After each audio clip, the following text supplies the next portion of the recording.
অন্তর্বর্তী সরকারের প্রধান উপদেষ্টা ড মোহাম্মদ ইউনূসের সঙ্গে বৈঠক করছেন সচিবরা।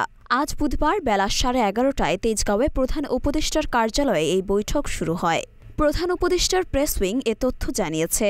গত 8ই আগস্ট ড ইউনূসের নেতৃত্বাধীন অন্তর্বর্তীকালীন সরকার গঠনের পর এই প্রথমবারের মতো সচিবদের সঙ্গে বৈঠক করছেন সরকার প্রধান।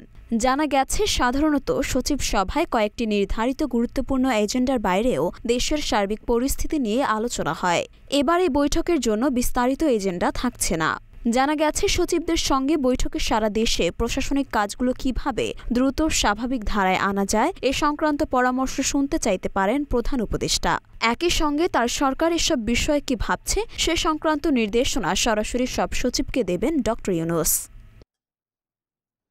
মরিয়ম মিম, ঢাকা পোস্ট।